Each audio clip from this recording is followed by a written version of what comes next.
and thank you for joining us on this ceasefire moment. Grace versus law. We're going to continue looking at the commandments to see what we might be able to keep and what ones we're not able to. Because generally, when people talk about keeping the commandments, the answer is we aren't able to do that anymore.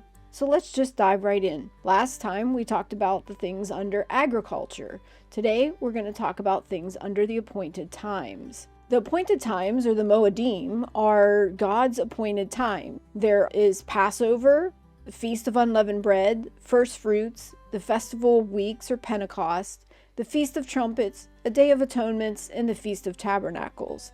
This also includes the weekly Sabbath. We've done a dive into what those are in other videos, so look them up if you're interested in learning about them specifically.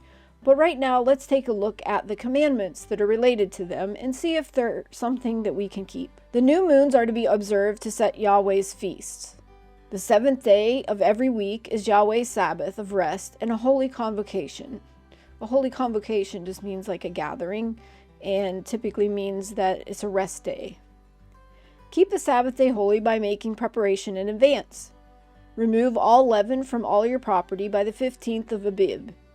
On the 15th day of Abib, we must teach our children the story of the Exodus from Egypt. We must eat unleavened bread from the 15th through the 21st of Abib. The first day of the Feast of Unleavened Bread is a Sabbath day, a day of rest, and a holy convocation. Cooking may be done on the feast day, but not on the weekly Sabbath. The seventh day of the Feast of Unleavened Bread, or Passover, is a Sabbath of rest and a holy convocation. We must count 50 days from the day after the first holy day, Sabbath, of the Feast of Unleavened Bread to the Feast of Weeks. The Feast of Weeks, or Pentecost, is a Sabbath of rest and holy convocation. The Feast of Trumpets is a Sabbath of rest and holy convocation. The Day of Atonement is a day of complete fasting. The Day of Atonement is a Sabbath of rest and a holy convocation. The first day of the Feast of Tabernacles is a Sabbath of rest and a holy convocation.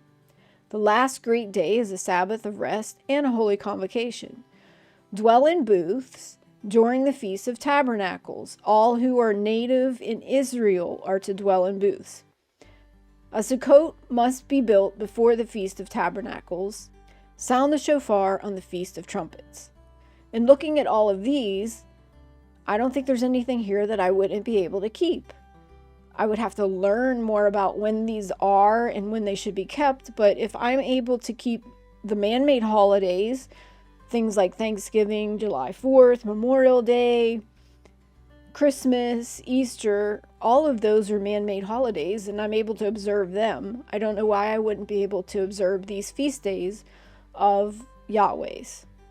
So I guess under those that are arranged under the appointed time, I don't think there's anything here I wouldn't be able to keep today. This concludes this episode of this ceasefire moment.